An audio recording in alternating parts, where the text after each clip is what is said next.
भोला सुबह सुबह अपने कुल्हाड़ी को लेकर जंगल की ओर जाने लगा। भोला रोज लकड़ियां तोड़कर लाता और गांव में जाकर बेचता। जो भी थोड़े पैसे मिलते उससे जैसे तैसे अपना पेट भरता।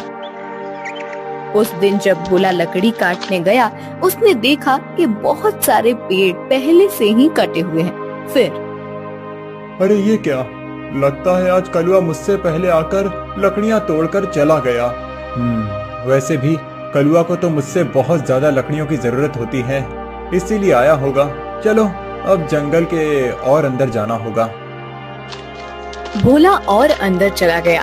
उसने देखा कि बीच जंगल में बहुत से पेड़ थे। उन पेड़ों को देखकर अरे वाह, यहाँ पर तो बहुत सारे पेड़ हैं। अगले 2 महीनों तक भी रोज लकड़ियाँ काटूं तो भी कम नहीं पड़ेंगी।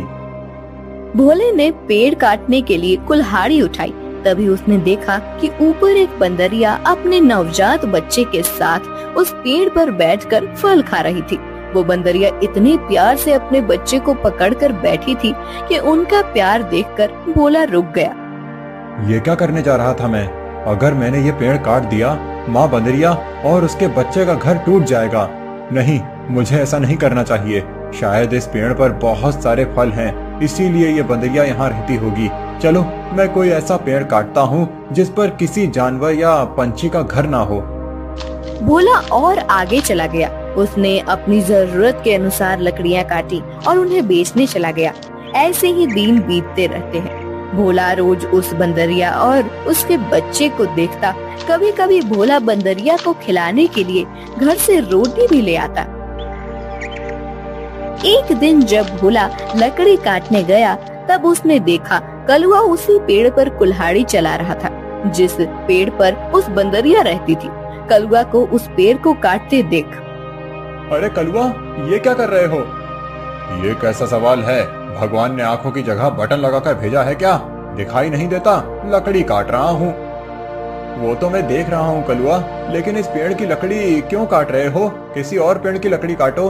पेड़ पर देखो, एक बंदरिया का घर है, उसके साथ उसके नवजात शिशु भी हैं कलुआ। तो क्या हुआ? वो बंदरिया किसी और पेड़ पर चली जाएगी। इतने सारे पेड़ तो हैं। लेकिन कलुआ, लेकिन वेकिन कुछ नहीं। चल निकल जा यहाँ से। आया बड़ा मुझे सिखाने वाला। और सुन, इस पेड़ को तो पूरा मैं ही काटूंगा। ये ध्यान रखना, तुझे चाहिए तो कहीं और चला जा, नहीं तो ये देख रहा है ना कुल्हाड़ी, मुझे जरा सी भी देर नहीं लगेगी इस कुल्हाड़ी को तुझ पर चलाने में। कलुआ पेड़ काटने लगा। भोला बेचारा चाह कर भी कुछ नहीं कर पाया और आगे चला गया। दोपहर के समय जब भोला जंगल से लौट रहा था, तब सपने देखा कि कलुआ ने वो पूरा पेड़ काट डाला था। भोला को बहुत बुरा लग रहा था। तभी उसकी नजर पेड़ के एक बड़े लकड़ी के नीचे गई। वो बंदरिया उस लकड़ी के नीचे मरी पड़ी हुई थी। उसे देख भोला के आंखों में आंसू बहने लगे। भोला को लग रहा था कि शायद उसके बच्चे की भी मौत हो गई है। भोला उस बंदरिया के पास गया। तभी उसने देखा कि बंदरिया ने मरते हुए भी अपने बच्चे को अपने गोद में सुरक्षित रखा था। हे भगवान, तेरी महिमा अपरंपार है। इस बंदरिया ने मरते हुए भी अपने बच्चे को गोद में सुरक्षित रखा है। सच में माँ आखिर माँ ही होती है। लेकिन अब इस बच्चे का क्या होगा? कलुआ भी कितना दुष्ट है। मैंने बताया था उसे इस पेड़ पर इस बंदरिया का घर है, लेकिन उसने मेरी बात नहीं सुनी। फिर भोला ने गड्ढा खोदकर बंदरिया के शव को उस गड्ढे में डाल दिया। फिर उसके बच्चे को अपने गोद में उठाकर अपने साथ उसे घर ले आया। उस दिन एक बात से भोला अपने छोटे भाई की तरह उस बंदर को साथ रखने लगा। एक दिन भोला लकड़ी काटने गया था। तब, क्यों भोला, सुना है तूने किसी बंदर को पाल रखा है? अरे खुद का पेट तो तुझसे भरता नहीं, अब उस बंदर को क्या खिलाएगा? वो वही बंदर है कलुआ, जिसकी माँ के तुम हत्यारे हो। मैंने तुम्हें कहा था कि उस पेड़ पर उस बंदरिया का घर है, फिर भी तुमने वो पेड़ काट दिया। वो बंदरिया पेड़ से गिरकर मर गई, इसीलिए मुझे इंसानियत के नाते उस बंदर को अपने साथ ले जाना पड़ा। अगर मैं उसे नहीं ले जाता तो इस जंगल में ऐसे ही उसकी मौत हो जाती। हाँ तो तू बड़ा दयावान है ना। सारी दुनिया की इंसानियत और अच्छाई एक तुझ में ही भरी हुई है ना। कलुआ, मेरी तुमसे विनती है कि आगे से तुम कोई भी पेड़ काटते समय थोड़ा ध्यान दो कि किसी जानवर पंछी का घर न टूटे। ए भोला, मैंने पहले भी एक बार तुझसे कहा था कि तू मुझे मत सिखा। जब तूने कुल्हाड़ी हाथ में लेना सीखा था ना, उसके कई साल पहले से मैं लकड़ी काट रहा हूँ। तू कौन होता है मुझे सिखाने वाला? रुक, तुझे अभी मजा चखाता हूँ। ऐसा कहकर कलुआ ने भोला को पीटना शुरू कर दिया। उसे पीटने के बाद भोला को उसने चेतावनी भी दी कि आगे से अगर वो इस गांव में लकड़ी काटने के लिए आएगा तो उसे अपनी जान से हाथ धोना पड़ेगा। बेचारा भोला घर आ गया और बंदर से बात करने लगा। चलो दोस्त, अब इस गांव से हमारा दाना पानी उठ गया है। उस कलुआ ने मुझे पीटकर साफ साफ चेतावनी दे दी है। अब अगर जान बचानी है तो इस गांव को छोड़कर जाना ही बेहतर होगा। चलो, हम कहीं और जाकर हमारी अपनी दुनिया बसाएंगे। भोला बंदर को अपने कंधे पर बिठाकर गांव से कहीं दूर जाने के लिए निकल गया। दिन बीत रहे थे और भोला दर बदर भटकते हुए काम की तलाश कर रहा था। ना तो उसे काम मिल रहा था और ना उसके रहने का कोई ठिकाना था। जैसे तैसे अपने लिए और बंदर के लिए वो एक वक्त का खाना जुटा पा रहा था। एक दिन ऐसे ही वो थक कर एक पेड़ के नीचे बैठा हुआ था। बंदर उसकी गोद में सोया हुआ था। तभी वहाँ एक योगी बाबा आए। प्रणाम योगी बाबा। कल्याण हो पुत्र। एक बात बताओ, तुम इस बंदर को ऐसे गोद में लेकर क्यों बैठे हो? बाबा, इसने अपनी माँ को खो दिया है। इसका इस दुनिया में कोई नहीं है, इसीलिए मैं इसे अपने साथ अपने घर ले आया था। लेकिन हमारे गांव के एक गुंडे की वजह से मुझे गांव छोड़ना पड़ा। अब मैं काम और सर पर छत ढूंढते हुए दर दर भटक रहा हूँ। पुत्र, तुम्हारा हृदय सच में कोमल है। तुमसे किसी का भी दुख नहीं देखा जाता। तुमने इस अनाथ बंदर की जिम्मेदारी लेकर इसे एक परिवार दिया है। तुम अगर चाहो तो मेरे साथ मेरे आश्रम में रह सकते हो। मेरे आश्रम में मेरे कुछ शिष्य रहते हैं और कई बार कितने साधु भी आते हैं। उनके भोजन और रहने की व्यवस्था की जिम्मेदारी अगर तुम उठाओ तो मुझे बहुत आनंद होगा। ये तो मेरी खुशनसीबी है बाबा। मुझे आपके साथ रहने में सचमुच खुशी होगी। लेकिन बाबा, मेरा ये बंदर भी मेरे साथ आएगा। मैं इसे कहीं नहीं छोड़ सकता। हाँ पुत्र, तुम इसके साथ आ सकते हो। भोला बाबा के साथ उनके आश्रम चला गया। भोला अब योगी बाबा के आश्रम में सफाई, भोजन व्यवस्था, हवन की सामग्री ले आना, बाबा जी के शिष्यों की सहायता करना, ऐसे सारे काम करने लगा। भोला का बंदर हमेशा उसके साथ रहता था। योगी बाबा भोला का काम और उसकी काम के प्रति निष्ठा देखकर खुश थे। बाबा हमेशा अपने बाकी शिष्य और साधुओं से भोला की तारीफ करते थे। बाबा जी का एक शिष्य था मानिक, जो भोला की तारीफ से बहुत जलता था। उसे लगता था कि भोला तो एक साधारण लड़का है, फिर भी बाबा जी उसकी बड़ी तारीफ करते हैं। जबकि मैं इतनी पढ़ाई करता हूँ, वेद पाठ करता हूँ, फिर भी बाबा जी को मेरी कोई अहमियत नहीं है। एक दिन, माड़ी भैया, ये लीजिए, आपके लिए ये ताजे फल लेकर आया हूँ।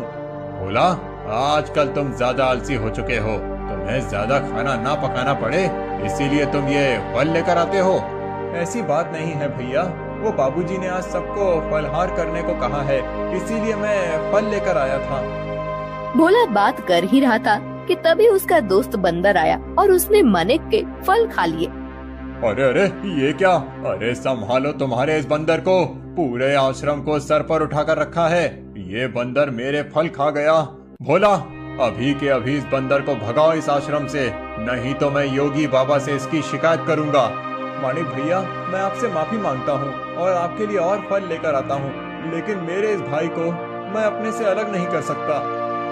मानिक को भोला पर बहुत गुस्सा आया। उसने योगी बाबा से भोला की शिकायत की, लेकिन बाबा जी ने भोला का पक्ष लेकर मानिक को ही सुना दिया और ध्यान मग्न हो गए। आज तो हद हो गई। इसकी वजह से गुरुजी ने मुझे डांटा। इसका कुछ करना ही पड़ेगा, लेकिन इस तरह कि मेरा नाम कहीं न जाए और इसकी छुट्टी हो जाए। कुछ दिन के बाद योगी बाबा को उस गांव के राजा ने अपने राजमहल में आने का आमंत्रण दिया। योगी बाबा अपने शिष्यों के साथ भोला को लेकर राजमहल चले गए। राजा ने उनकी बड़ी आओ भगत की। 2 दिन राजमहल में रहने के बाद सब आश्रम लौट गए। फिर 2 दिन के बाद राजा अपने कुछ दास और प्रधान के साथ आश्रम आए। क्षमा करें बाबूजी, यहाँ आकर आपको कष्ट दे रहा हूँ, लेकिन बात ही ऐसी है कि मुझे स्वयं आपकी भेंट लेने आना पड़ा। कोई बात नहीं, आपके आने का कारण बताइए। समझ नहीं आ रहा कैसे कहूँ बाबूजी, 2 दिनों से हमारी महारानी का नवलखा हार कहीं गुम हो गया है। समझ नहीं आ रहा कि कहाँ गायब हो गया। साफ साफ बताइए कि आप क्या कहना चाहते हैं। क्या हमारे जाने के बाद से वो हार गुम हुआ है? सच कहूँ तो हाँ। मतलब हम में से किसी ने वो हार चुराया है, ऐसा कहना है आपका?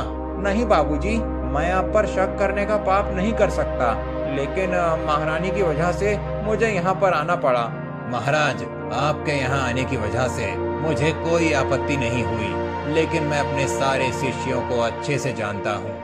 मेरे शिष्यों में से कोई भी चोरी जैसा पाप नहीं कर सकता। फिर भी अगर आपको तसल्ली ना हो तो आप सबकी तलाश ले सकते हैं।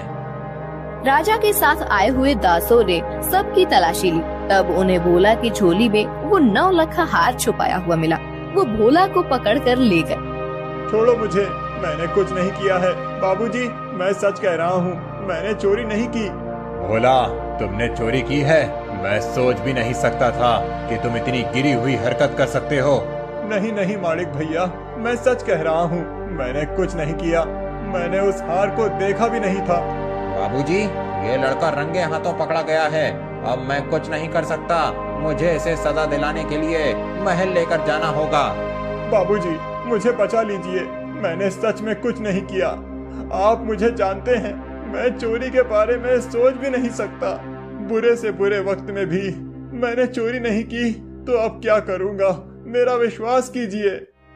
राजा के दास भोला को ले जाने लगे। तभी उनके पीछे से आवाज आई, रुकिए, मेरे भाई ने चोरी नहीं की है। सबने पीछे मुड़कर देखा। भोला का बंदर पीछे खड़ा होकर बोल रहा था, महाराज, मेरे भाई ने चोरी नहीं की है। ये हार किसी ने जानबूझकर उसके झोले में डाला है। ये क्या, एक बोलने वाला बंदर? हाँ, मैं एक बोलने वाला बंदर हूँ। मेरे बचपन से लेकर भाई मुझसे बात करते आए हैं। ये रोज मुझसे ढेर सारी बातें करते हैं। उन्हें बोलते हुए देख और उनकी बातें सुनकर ही मैंने बोलना सीखा है। मैं दावे के साथ कह सकता हूँ, मेरे भाई ने चोरी नहीं की है। अच्छा, तो तुम दावे के साथ कह रहे हो, तो तुम्हें ये भी पता होगा कि ये हार जानबूझकर इसकी झोली में किसने डाला? हाँ, मुझे पता है। इस माड़िक ने मेरे भाई के झोले में वो हार डाल दिया था। क्या तुम सच बोल रहे हो? नहीं नहीं बाबूजी, ये झूठ बोल रहा है। मैंने सच में चोरी नहीं की है। तुम्हारी लड़खड़ाती हुई जुबान ने सब सच कह दिया है माड़िक। मैं कभी सोच ही नहीं सकता था कि तुम ऐसा करोगे। सच सच बताओ, तुमने चोरी क्यों की? और उसका इल्जाम बेचारे भोला पर डालकर क्या करना चाहते थे तुम? मानिक ने अपनी जलन के बारे में सब सच सच बाबा जी को बता दिया। महारानी के हार की चोरी के जुर्म में मानिक को पकड़ लिया गया। फिर भोला, तुम्हारा ये बंदर सच में बड़े काम का है। ये हमारे राज्य की बड़ी मदद कर सकता है। मैं चाहता हूँ कि तुम इसके साथ हमारे राज्य के गुप्तचर बन जाओ और हमारे शत्रुओं की गतिविधियों पर नजर रखो। इस बंदर पर किसी को शक नहीं होगा और तुम आसानी से सब पर नजर रख पाओगे। इस काम के बदले में तुम्हें बहुत धन दिया जाएगा। राजा जी की बात भोला को सही लगी। योगी जी ने उसमें हामी भरी। भोला अब राज्य का पहला ऐसा गुप्तचर बन गया जिसका साथ ही एक बंदर था।